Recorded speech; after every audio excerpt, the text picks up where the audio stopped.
Thanks very much, Tony. I must say it's pretty scary to be here, but I'm honoured and I'm humbled actually to be invited to present at this conference. And I'd like to thank sincerely the EECERA Scientific Committee from Italy, as well as the larger EECERA organisation. The EECERA committee the scientific committee has also been wonderful in the support they've provided leading up to and during the conference. Am I standing too close to this? It's okay? All right. So I do feel a little overawed by the invitation, but also this amazingly historic venue. And as is customary in Australia, I'm acknowledging the Boonwurrung people of the Kulin Nation, their elders past and present, and the traditional custodians of the land on which Peninsula campus of Monash University stands, and also the Wurundjeri people of the Kulin Nation, their elders past and present, and the traditional custodians of the land in which the Bundoora campus of La Trobe University stands, which I now work at because I've just changed jobs. I acknowledge that these lands have always been places of learning, including places in which I've been learning and thinking with others in the last 3 years that I've lived in Melbourne. I'd also like to acknowledge any Indigenous and First Nations peoples who are here today. As part of this presentation, I talk about how the idea of equity and social justice in education has been reinvented in the last 30 years, and what this means in the current climate. I'm also going to make some comments about relationships, ethics, and responsibilities in the context of research. And I hate to say it, Tony, but my title's probably a little bit out of date. It doesn't exactly match what's coming, but I know you'll understand. So I'm going to also be discussing the implications of using statistical representations for particular groups of people and offering some alternative ways of thinking about and doing research. So I'm going to share some stories that are local and situated rather than stories that are big and universal. And to begin, I'm going to provide some contextual information about myself and make some comments about this very historical venue, the University of Bologna. So I'm pressing the button. Oh, here we have it. I'm showing a map of the world to locate my Australia, my home country. Oops, it was there. There it is. So in Australia, I'm a white settler colonial woman with a family history of migration to Australia from the UK generations ago.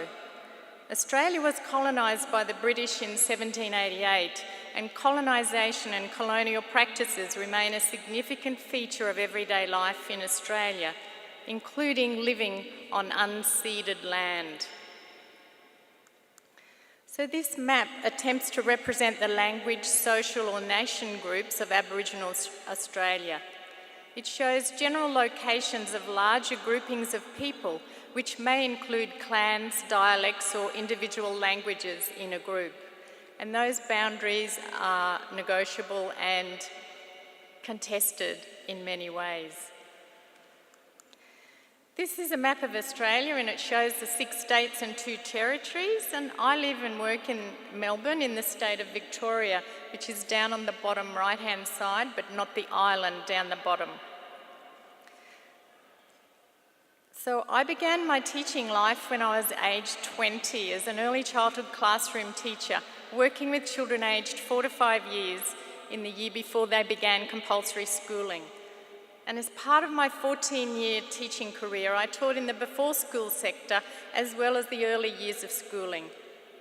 My first 4 years as a teacher were spent in a very small community in central Queensland, an 8-hour drive northwest of the capital city. The school community had between 13 and 15% Indigenous students, well above the 2 to 3% of the Indigenous population of Australia generally. As a beginning teacher, I was shocked by many things, including the racism of the white children towards the Aboriginal children, the social layers of racism, sexism, classism, gender divisions, substance abuse and family violence that were evident in this small community. Social and political relations clearly entered the classroom and the playground in a host of forms, making the complex of classroom life a microcosm of the surrounding society. The experience of the 4 years that I had there as a beginning teacher were pivotal and caused me to try and rethink much of what I'd learnt in the process of becoming a teacher. So a belated and brief introduction to educational sociology as part of a master's degree and later a PhD led to more questions and few answers to the dilemmas of teaching and life in general. But at least I felt there was potential for understanding these complexities. There were other ways of seeing social and political issues which I felt were unable to be addressed by the conventional educational and psychological approaches that I'd experienced when I was learning to be a teacher. So these alternative perspectives made me particularly interested in the her story as opposed to the his story of the University of Bologna. So the University of Bologna was the first European university and it traces its history back to 1088. A male tradition endured for centuries in European universities until the first woman, Eleni Piscopia, received a doctorate from the University of Padua in Italy in 1678. And she became a professor of mathematics at Padua in the same year. However, her award and appointment didn't open the academic doors for women. In fact, to the contrary. 20,000 spectators crowded into Padua to see the Venetian noblewoman Elena Piscopia receive her degree in philosophy. But immediately afterward, the rectors of the University of Padua agreed to admit no more women. And when she died in 1684, she was celebrated as the first, and for the time being, the last female graduate of that university. But 54 years later, in 1732, another woman called Laura Bassi received a degree from the University of Bologna, this university, and she was officially appointed to teach here. She was awarded a chair in philosophy and in 1776, a chair in experimental physics. Bassi is particularly noteworthy because with her husband Giuseppe Verratti's support, she created new gender roles and relationships within her marriage. So the extraordinary fact in the daily relationship of the couple was that it was based on reciprocity, as established in an agreement made before they were married. It allowed for a gender role division and a hierarchy that were absolutely new and against the laws and customs of the time. By respecting this agreement, Verratti allowed Bassi to pursue her scientific studies and intellectual profession while maintaining her role as a wife and a mother to 8 children, and thus a harmonious family life. The conciliation of these two roles showed that access of women to knowledge was not a danger capable of destroying the family and of generating social chaos, as was claimed by moralist philosophers and the lay public, and not only by adherents of Catholic conservatism. So Bassi negotiated the social and political climate of the times by seeking the support of influential patrons. Her purpose wasn't merely to advance the rights of women, but rather to advance knowledge. She deftly persuaded patrons and colleagues to support her advancement within the academic hierarchy. She fought her battles not because she believed that women, in some abstract sense, deserved intellectual recognition. Such a concept would have been inconceivable to her and to most of her contemporaries. But because she felt that her work as a teacher and as an experimental philosopher merited recognition. So Bassi was what we might now call an activist, and she provides an excellent example of activism through building and supporting her case on the merits of her work. I imagine it wouldn't have been easy in that time and place. And now, 285 years after Laura Bassi received a degree from this university and was appointed to teach here, I add my humble thanks to her for being an activist and for engaging in transformational practice by challenging the prevailing gender hierarchy and paving the way for more socially just circumstances, and to her husband for allowing her to pursue her studies and be a wife and mother at the same time. So this allowance brings me to the word human and ideas about equity and social justice connected with it, but particularly to the man part of the word human. So in the late 1960s, when Foucault critiqued humanist philosophy, one of his points was that humanist philosophy is founded on the idea that man, or human nature, is the centre of all knowledge and morality. But if we take a perspective from Rosie Braidotti, she takes that further and she says that the word human is not an inclusive term or category. She says it's a normative category and that it indexes access to power and privilege and the standard by which all humans are measured. So drawing on Deleuze, Braidotti says that human is implicitly assumed to be masculine, white, urbanised, sharing a standard language, able-bodied, engaged in heterosexual reproduction, and a full tax-paying citizen of a recognised polity. So questioning or critiquing humanism provides opportunities to think and act differently, to think and act in more inclusive ways that go beyond the racialised, sexualised, gendered, classed, heteronormative, able-bodied, human, and consider those who are excluded from this category. So given what I've just said about humanism, now I'm going to explain what I mean by social justice. So a social democratic understanding of equity and justice is based on the importance of democratic participation, on social relationships, on student engagement in learning, and supporting people in their communities with their rights and responsibilities, and access to participate in decision-making and in the reciprocity of relations of power and authority. So what then is equity? Well, equality and equity are quite different. Equality is about everyone getting the same, and equity is about what is fair or just in the circumstances. It's about who gets what, when, how, and why. It's a structural matter about how resources of society are shared. So in these times, beliefs about humans and human agency are under further challenge because of the ways that we labour on, exploit and interact with nature.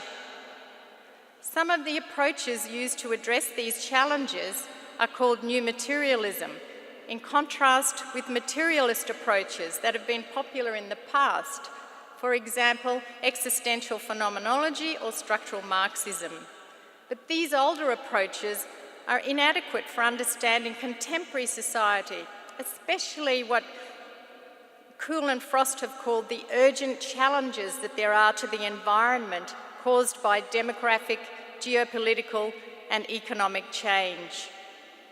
They say that we're left with pressing ethical and political concerns that accompany the scientific and technological advances predicated on new scientific models of matter, and in particular of living matter, because we have new versions of living matter that we haven't had before. So Rosie Braidotti, she talks about posthuman theory, and she sees it as a generative tool to help us rethink the basic unit of reference for the human in this biogenetic age known as the Anthropocene, the historical moment when the human has become a geological force capable of affecting all life on the planet. So that's a pretty powerful position to be in. And by extension, it can also help us rethink the basic tenets of our interaction with both human and non-human agents on a planetary scale. So others, such as Karen Barad, talk about feminist materialism and the ways in which humans and non-humans and more than humans are always already entangled in producing truths, realities, knowledges and relationships. Such entanglements and ways of knowing, being and doing have been lived by Indigenous and First Nations peoples for millennia. So going to Einstein, he said that you can't solve any problem using the same thinking that created the problem. So we've got complex issues that we're faced with, and if we're to rethink the basic tenets of our interaction with both human and non-human agents on a planetary scale, and if Einstein was correct, we need different ways of thinking, being and doing. We need research that is more just, more ethical, more respectful, more relational, and more responsible if we want to make things better. So, what does that mean in terms of thinking, being, and doing differently? Here's an invitation to turn the world upside down, so to speak, as a way of forcing one to think differently from usual, which I felt I had to do when I began as a classroom teacher, and you might have had similar experiences. I had it again when I had to start reading Foucault a long time ago. So, while we're thinking upside down, here's a photo of a sculpture at La Trobe University in Melbourne, the university that I started at a couple of weeks ago. As I said, Australia was colonised by the British in 1788 when they invaded Botany Bay, part of what's now known as Sydney. According to this plaque, the plaque on this sculpture, this inverted monument was created in 2004, and it pays homage to the state of Victoria's first colonial Lieutenant Governor, appointed by the British. He was called Charles Joseph La Trobe. The plaque says that historically he was viewed as an ineffectual leader. He wasn't very good, due mainly to his failure to deal adequately with the demands of the fledgling settlement and the issues emerging on the goldfields. But he was an enlightened gentleman who believed strongly in the merits of education, arts, and a cultured civil society. So the inverted monument is based on traditional commemorative sculptures commonly found in public spaces which honour heroes and those who've made significant contributions to society. The sculptor, Charles Robb, seeks to challenge the merit of such monuments in a contemporary society and a modern city by inverting the full statue and calling into question the relevance and authority of this predominantly European visual language for a colonised Australia and an Australia that still exists on unceded land. So this sculpture challenges the still very visible British and European heritages that dominate Australia and which at the same time help to make invisible the Indigenous epistemologies, the cultural heritages, and the inalienable relationship to land, waters, and the natural world of Aboriginal and Torres Strait Islander peoples of Australia. The past is part of the present in this sense, as issues of colonisation remain in the everyday lives of all Australians, whether recognised or not, and in the lives of Aboriginal and First Nations peoples globally. Wattle. Winter 2017, Melbourne, Australia. It was a cold and bleak morning, about 6 degrees Celsius. There was no sun. The thick fog made everything look a little eerie, kind of whitish, and up close it was a see-through haze. From a distance, it looked impenetrable. I'd moved inside the reception area of a childcare centre where it was warmer. This morning I was accompanying a group of children aged 4 to 5 years, their teachers, and one of the researchers from the Going Out and About research project that involves Mindy Blaze, Catherine Ham and Jeannie Oreo.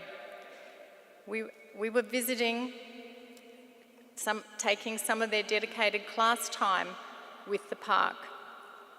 As we were waiting to be joined by the 3 undergraduate teacher education students who were still to come, a mother approached researcher Catherine and talked excitedly about what had happened as she and her daughter and son were walking to the centre. Her daughter had decided that she wanted to take some wattle from a tree that they'd passed. Wattle is a native Australian plant and the national flower, and there are many types, both in Australia and across the planet. After her daughter had carefully picked a small section, her mother asked her how her daughter might acknowledge what she'd taken. I listened carefully. Without hesitation, the mother said her daughter thanked the tree for sharing the wattle and talked to the tree about what she wanted to do with it.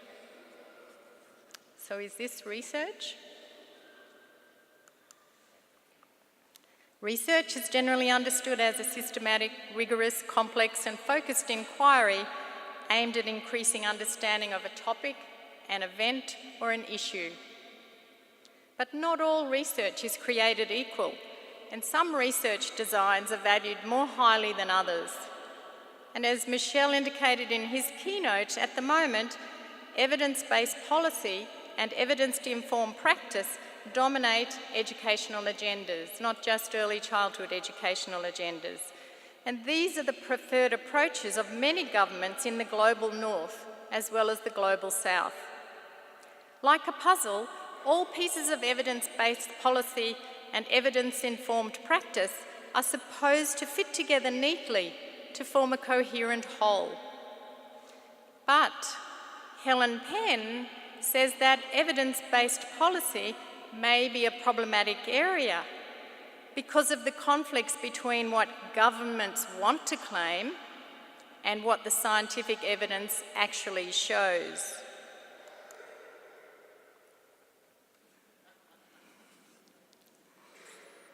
Governments prefer statistical evidence drawn from research designs such as randomised controlled trials, known as the gold standard of research.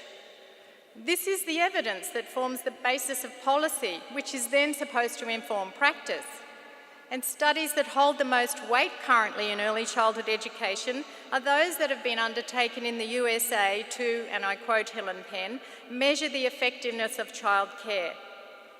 There are 3 studies, and most of you will probably know them, that have measured cost benefits over more than 15 years. And these make regular appearances in government and policy documents and are often used to justify spending on early childhood education. They're the Perry High Scope Project, the Abecedarian Project, and the Chicago Parent-Child Centres Project. So they began respectively in the 1960s, 1970s and 1980s. And according to Helen Penn, these studies involved high-quality early interventions with poor and vulnerable children. She said, they all show some long-term benefits, they all are different from each other, and they were all carried out with specific groups of children and families in specific times and specific places with specific research questions and specific designs. She says these 3 studies are often used as a rationale for economic calculations and to justify adopting particular modes of early childhood development in countries that have little in common with where the original studies were done. This is what she says about high scope. She urges caution with making generalisations about long-term predictions from these 3 highly highly cited studies. From the high-scope Perry intervention, for example, she says that poor and vulnerable overlap with race and class. The importance of context has been downplayed, and the position of poor blacks and Hispanics in the United States has been largely ignored or misunderstood. She says that structural issues such as race, class and poverty have been overlooked in preference for privileging micro-level interventions. She says social justice and equity are not usually part of how economic predictions and human capital theories are conceptualised. This is because, she says, poverty is a problem only when it generates additional costs that could be avoided. So apart from these three studies, Penn says there's little evidence to support the idea that early interventions are effective. And she's not the only one. I'll come to some of those later. But for the moment, I'm just going to spend a little bit of time on economics, neoliberalism, and human capital theory. No, I'm not. I've missed one.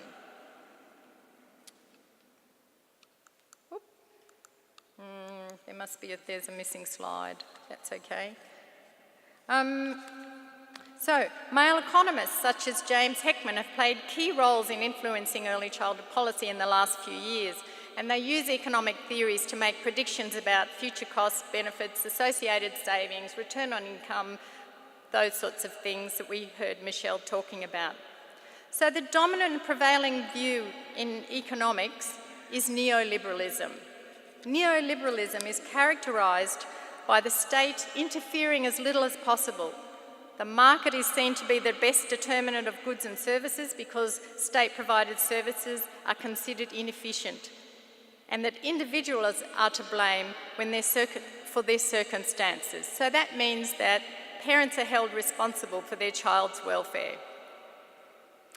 So a human capital approach to productivity and outcomes focuses on the future outcomes of inequality and the value of investing in the early years because of the perceived future benefits, particularly for those families considered as lacking or disadvantaged, because it's much more economic to fix the problems in the early years than later on, as per the Heckman argument. So now I'm going to see if I get the next slide.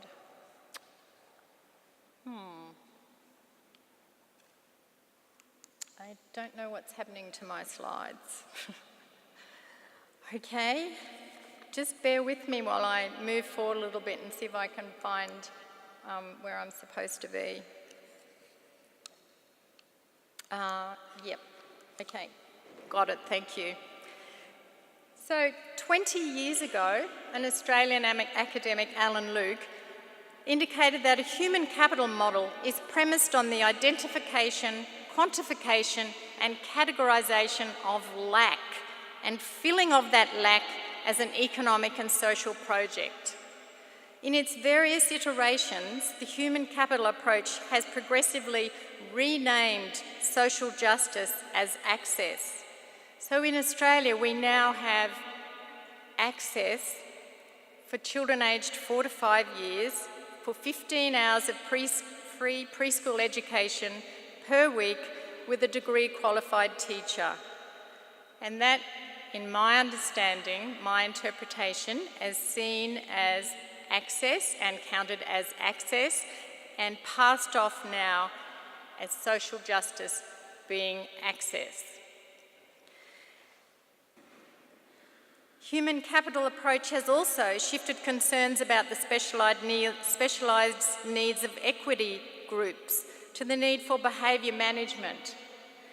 And I was wondering whether that's got anything to do with why Norway has invested so much in the Being Together program, an intervention based on implementing an authoritative adult approach to what is called social inclusion. Luke says human capital approach has also reframed gender equity in terms of a concern for men's and boys' rights. And finally, he said, It's evidenced cultural diversity becoming intellectual, linguistic, community and family deficit yet again.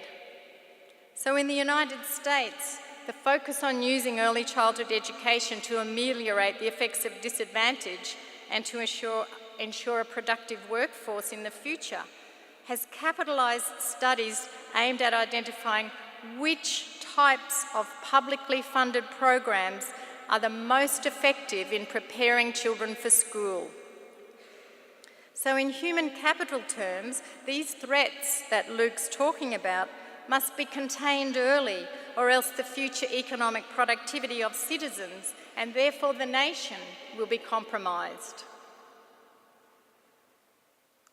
And for my next slide, I hope that's the right one. So, Australian policy analysts Fazil Rizvi and Bob Lingard continue Luke's argument. They say that democracy, equity and social justice have been re-articulated and subordinated according to the perceived need to compete successfully in the global economy. This includes not only trade but also rankings on international testing programs such as PISA and potentially for baby PISA or the International Early Learning Study. It also includes taking measures to prepare children to be school ready. And the basis of many intervention programs aimed at school readiness or schoolification is that children can be made more ready for school by acquiring specific skills and dispositions. And often there's a connection to maturational theory with the idea that adults may prompt or nurture maturation.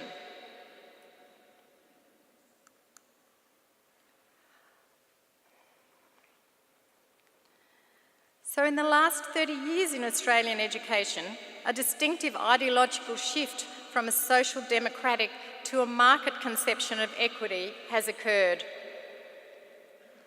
A market approach indicates a change in educational governments from collaboration to one of efficiency and accountability.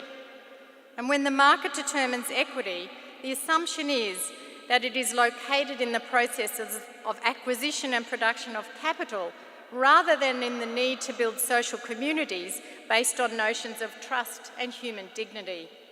So values of social justice and equity have been re-articulated to align with dominant economic concerns. And something has definitely happened to my slides, I have to say. I don't know what, but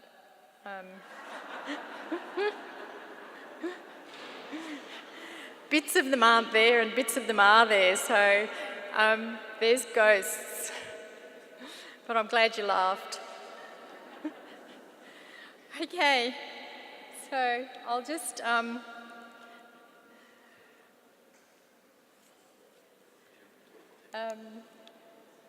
might just stay on this one for a while. The pictures aren't coming out for some reason, the graphics. Yeah, they're not appearing. But anyway, we all know what readiness means. And so one of the points that I'm making is that equity has been reinvented in early childhood education because of the way in which school readiness programs are being used as a way of managing threats to economic productivity. And that's another slide that hasn't got its caption on it. So Peter Moss says that early childhood education is fertile ground for early intervention for those who are poor, who are vulnerable, who are excluded or disadvantaged, which, it can be argued, can determine later performance, whether it's in school or employment or in wider society. So policy investments in systematising and standardising early childhood education programs and early intervention programs are grounded on the idea that these investments in readiness programs will ensure that all children, including those from marginalised populations, will enter school ready and able to learn and so be productive citizens in the future. However, in a study of preschool programs in 11 US states, Chen found that children from more privileged backgrounds had more opportunities for free play and scaffolded instruction, while children from less affluent families spent more time in group and individual instruction activities to ensure they were ready for kindergarten or the first year of school. And I'm reminded here of the welcoming address of Senator Francesca Puglisi, I'm sorry for the pronunciation, and her insightful point about respecting children rather than accelerating children. Okay, so a market approach to equity. That's where we are in terms of how equity has moved in the last 30 years. So a market approach to equity focuses on things like retention, formal access to the system of schooling, system-wide initiatives to measure the increasing rates of retention, identifying causes of non-retention and exploring ways of keeping more students at school. So equity now is about measuring who's got access, who attends, how long they attend, how long they stay, and what are the outcomes based on those figures of access, attendance, retention, and so on.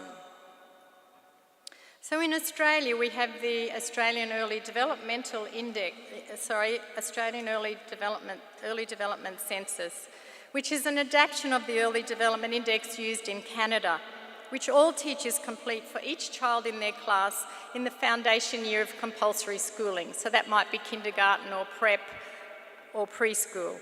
It's a population measure, and teachers complete about 100 questions in 5 domains for each child. So individual child data are then reported at a group or a community or a state or national level, and programs for supporting areas of need or lack are created. So in terms of measures of attendance, retention and outcomes, in 2005, we know that the number of children, 96.7% of children in the first year of school had their developmental census forms filled out of 100 items for each child. We know that 22% of Australian children were developmentally vulnerable on one or more of those domains, and that just over 11% of children were developmentally vulnerable on 2 or more domains. The data can be disaggregated for things like language background other than English, Indigenous, gender, disability, states and territories, or combinations of these things. And we also know that 42.1% of Indigenous children were developmentally vulnerable on 1 or more domains. Back at the childcare centre, the students have arrived. I think about the mother talking about her daughter thanking the tree for the wattle as we make our way to the classroom. A mishmash of disconnected ideas from the books and articles that I've been reading, our reading group discussions, conference presentations, and much more flood into my head. The children are finishing a snack before getting ready to walk with the park. They wear all-weather clothes over their own clothes and change to gumboots. That's off the internet, that picture of the children from the company that sells the products. So you get an idea of what the all-weather suits are like. But the all-weather suits in this centre are courtesy of a grant from a multinational petroleum company that supports local activity as part of ongoing reparations for polluting the creek and its surrounds many years ago. The creek is still recovering thanks to the ongoing efforts of the local residents' action group and to the company. So when everyone's assembled with their partners, reminders issued, resources packed, leaders and followers identified and ready to go, we move them from the room, down the corridor to the reception area. We wait while the sign is put on the front door indicating that the group is with the park, and the teachers complete other formalities. While this happens, the children sing a lullaby called Inane in an unknown Aboriginal language from further north than the state of Victoria. It's a lullaby that is sung in lots of places in Australia. My mind wanders with the lullaby. We need different research approaches if we want to work through and work with some of the challenges that are currently facing us. What alternatives might there be? So moving to the area of social policy, I find the work of Michael Little, a fellow at the Centre for Social Policy at Dartington in the UK, has some resonance with early childhood education. Little talks about the standard model in social policy being about risks and outcomes that focuses on interventions with children and adults in an attempt to mitigate the risks and the outcomes and alter the outcomes. He says, we haven't made as much progress with the standard model as anticipated, and that most children in high need do not receive high-end services. Most children getting high-end services are not in the greatest need. He also says that in social policy, much more need is addressed by family, friends, neighbours, local activists, non-state supported NGOs, than by public systems.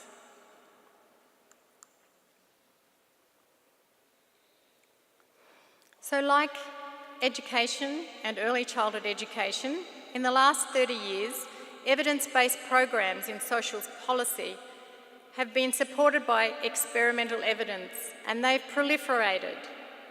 Little says that evidence-based programs are clunky, they're difficult to scale, meaning that they do have a possibility for very high impact, but when that's combined with the very low reach that they have, there isn't much impact at community level.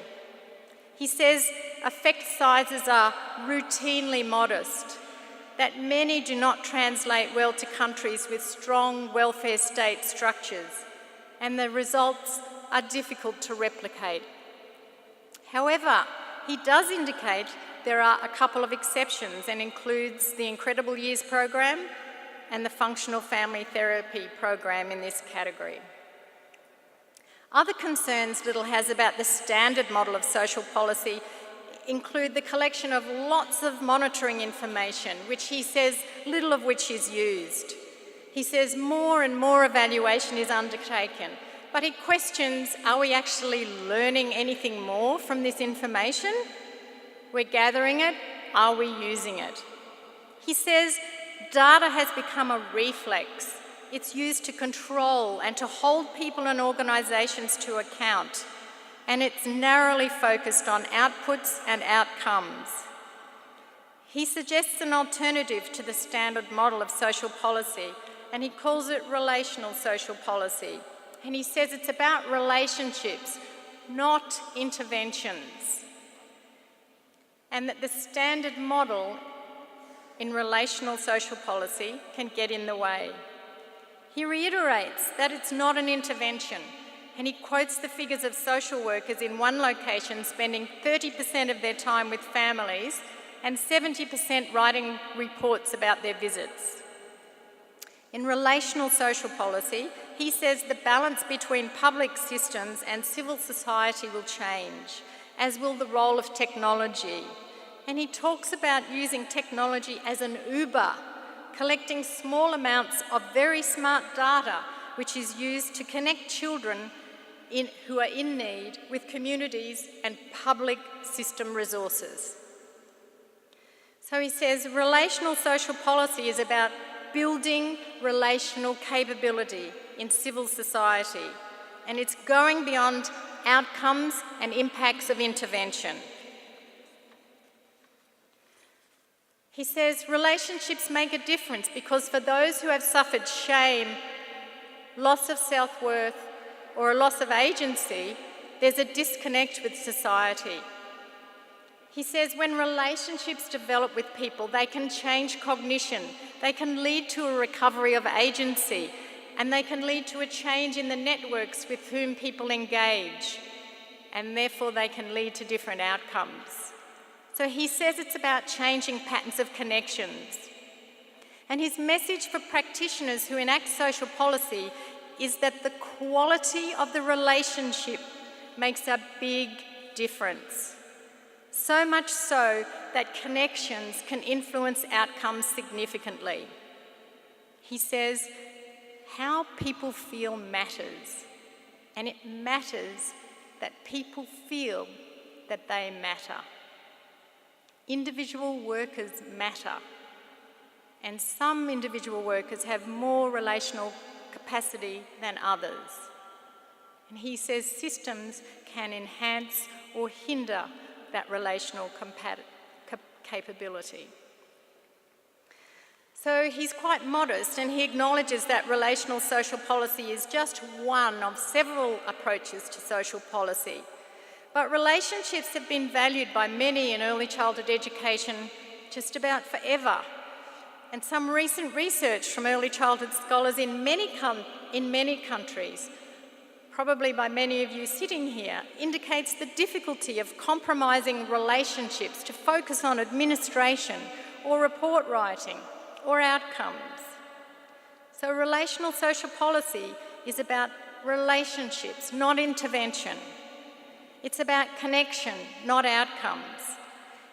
And it's about people understanding that people can be at better and worse phases in their life trajectories at different times, and that an outcome shouldn't be seen as an endpoint. So people can move from worse positions to better positions, and they shouldn't be, I guess, sentenced to a lifetime of being determined at being at one particular point when they can move in other phases of their lives. So it's difficult to adopt alternatives to the standard accepted model, but little is getting some traction in social policy, and this provides some hope for people like me in early childhood education. And alongside government preference for evidence-based policy and evidence-informed practice sit the research ideas of people like Michael Littrell and also John Law. John Law is now an honorary professor at Lancaster University in England, and it's to him that I turn for another research alternative. So, research can be a puzzle that's hard to grasp or fit together completely, leaving some things messy or up in the air. And that's the sense that John Law talks about research. The book was called After Method, Mess in Social Science Research. So in contrast to the truth-finding, clean, predetermined, tidy methods and lockstep processes of some research designs, Law said that in the domain of most current methods, it's unthinkable that things in the world might just be fluid or elusive or multiple. He said research methods are entirely political, and they just don't describe the social realities, but they help create those social realities. So he says for methods to help shape the world that we want to create, the politics of practice and research need to be reinvented, and they need to deal with the mess of uncertainty, with the mess of ambiguity and the mess of improbability. He said it's about broadening, subverting and remaking methodological habits, about unmaking the desire for certainty, about unmaking the expectation that we can usually arrive at a more or less stable conclusion about the way things really are. He talks about unmaking the belief that as social scientists we have special insights that allow us to see further than others into certain parts of social reality. He talks about unmaking the expectations of generality that are wrapped up in what is often called universalism. He talks about slow method, or vulnerable method, or quiet method, multiple method, modest method, uncertain method, diverse method. At the childcare centre, we go into the fog and the cold, head for the park. I remind myself that this is research. I remember that the website for this project talks about a multi-species ethnography, and multi-sensory methods of walking and talking, walking and listening, walking and smelling, walking and sitting, walking and audio recording, walking and making, and walking and touching. We're walking with the park, with the creek, with the fog, with the dirt, the vegetation, with the species that live in the park and those that visit, such as dogs and people. Conversations are about what's noticed, how the thick fog makes things different to the senses, how things look, feel, sound, and smell with the fog. Spiderwebs are more visible because of the beads of moisture clinging to the silken threads. Birds sing, and we stop to listen. The sounds are recorded to listen again and discuss later, and possibly to send to the childcare centre in Victoria, Canada, with whom the children, teachers and researchers have an established and ongoing relationship of working with and thinking with. Then we arrive at the place. The boundary is established with the children by walking it, by noticing and talking about the space. We walk the borders.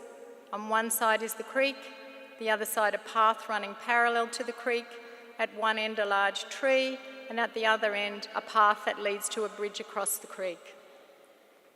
Children and teachers use Aboriginal language names as part of walking and touching, walking and sitting.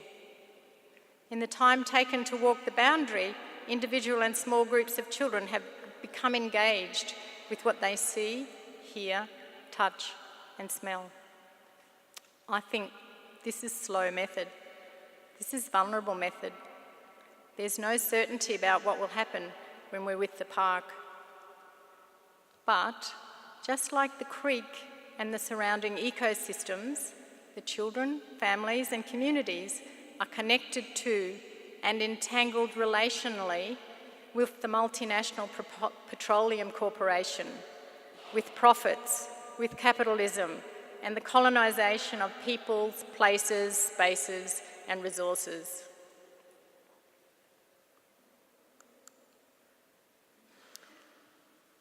And that leads me to some statistical representations of Aboriginal and Torres Strait Islander peoples.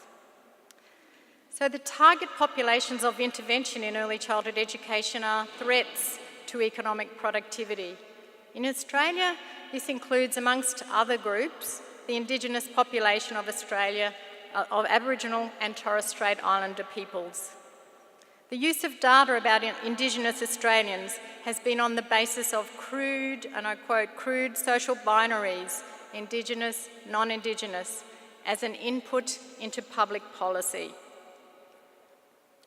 Maggie Walter, an Aboriginal woman from Tasmania and Professor of Sociology at the University of Tasmania, has said that social and population statistics are better understood as human artefacts that are imbued with meaning. She says, meanings reflected in statistics are primarily drawn from the dominant social norms, values, and racial hierarchy in the society in which they're created. So in colonising states like Australia, statistics applied to Indigenous people have erased reality that's perpetuated and normalised through their creation and their recreation. And that's the same point that John Law was making. So the supposed neutral way in which statistics are presented conceals their social, cultural, and racial dimensions. Walter has identified 5 Ds of data on Indigenous people. She calls it 5D data: disparity, deprivation, disadvantage, dysfunction, and difference.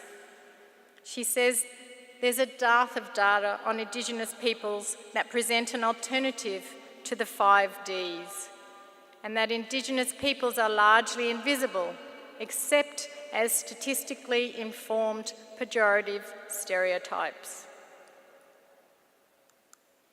And here's an example of that.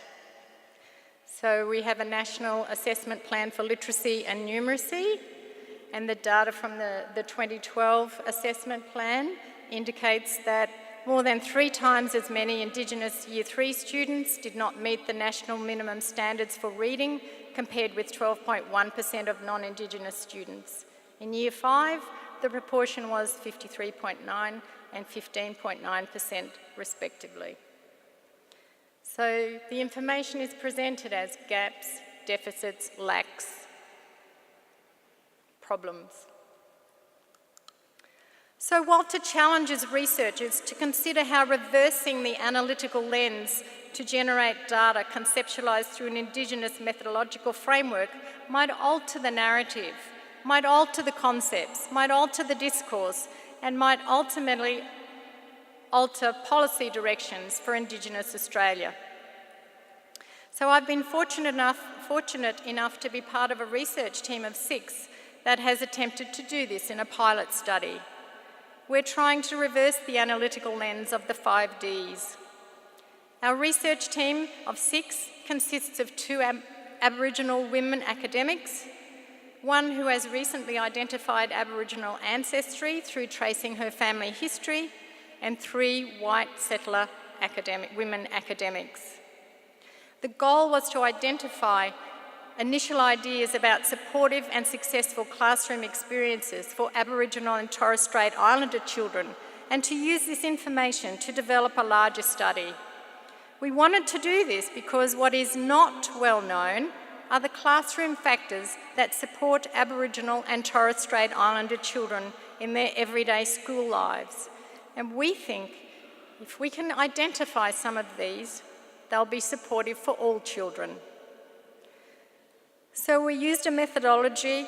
We adapted and trialled the video-cued multivocal ethnography that Joe Chobin and others have used. We used that with Indigenous Australian children. Past experience has shown that this methodology is well suited to exploring cultural practices and privileging a range of voices. We involved 2 schools in 2 Australian states, one in a capital city and one in a rural or urban area. There were 4 classes of children, 2 classes of preparatory and 2 in Year 3. Both schools had a population of between 10 to 15% of Aboriginal and Torres Strait Islander children in each school, which was much higher than the approximate 3% of Indigenous peoples in the Australian population. Both schools also had a wide range of children and families from different ethnic, racial and religious backgrounds. So for each classroom, we recorded a 20-minute video which was shown to parents, teachers and children, and we audio recorded the conversations. We followed, for that part of it, the usual procedure. So amongst other things, our preliminary data analysis showed the importance of relationships, not a surprise at all. Relationships among children, relationships between children and their teachers, relationships between teachers and children's parents, relationships between teachers and teachers, relationships between teachers and the Indigenous support workers, relationships. So the point about the reversal of the analytic lens is the potential that it brings. Back to Wattle. The Out and About project is inspired by a collaborative, multi-sensory ethnography that involves groups of young children and their teachers in 2 sites. One walks a local creek and one a beach site. The children engage with the place, the people, the more than human by paying attention to relationships and local practices. Drawing on a common world framework, the project is concerned with the ways that children learn with the full range of human and more than human relations within their immediate and shared worlds. Researchers work with children and educators to walk together, and I quote, to walk together with place, to reimagine taken for granted early childhood practices and generate pedagogies that are authentically and respectfully foreground local Aboriginal perspectives. It's an attempt to move away from technical approaches to teaching an attempt to move towards practices that engage deeply with ethical and moral perspectives, away from pedagogy as a set of decontextualised skills, and towards situating pedagogy as generative, relational and complex. As a way of mobilising knowledge with children rather than consuming it, researcher Catherine attends to the creek and the trees as they move within the 6 cycles of the Kulin weather patterns, thus finding no relevance for seasons as defined by months of the year, and no need for a map to locate information about vegetation, as it's provided by attending to the creek, the trees, and the weather patterns. There are many other thought-provoking research projects in early childhood education that have been undertaken and are currently underway that focus on relations between humans and the more than human. Many of these succeed in turning our ideas on their heads and forcing us to think in different ways. There are researchers actively engaged in these projects in Sweden, the UK, Canada, Australia, New Zealand, Norway, Finland, Brazil, the USA, and most likely other countries as well. And they've created a great corpus of literature that includes books, edited books, special issues of journals, and I think the most recent one is the Journal of Early Childhood Literacy, which published a special issue about 3 weeks ago. So to conclude, if, as Chantal Mouffe says, that democracy is the best attempt that we have so far at promoting social justice within the confines of structural inequality, and this is debatable, I acknowledge, then, if that's what we have, it needs to be more inclusive of all and not simply represent the dominant group. I think it's also timely to remember Basil Bernstein's point that education cannot compensate for inequality, however it is defined and by whoever it is defined. But we need to remember there are alternatives, they are possible and they are doable. We also need to remember that not all economists support neoliberalism and human capital theory. The social policy focus on relationships and connections rather than interventions based on deficits reinforce highly valued ways of working with children and families. And I will just go back to the Maggie Walter point again, that it is possible to reverse the analytical lens for groups that are marginalised, especially if you look at statistical data and take notice of the positives rather than focusing on the negatives. So it's very easy to say 65% can't and forget about the 35% that can. So in conclusion, I think it's important to remember that how people feel matters, going back to Michael Liddell. How people feel matters, and it matters that people feel that they matter. But the mattering is bigger now than it was before, given the post-human and materialist approaches that we have that are being undertaken with a vengeance in early childhood education. Thank you for your attention.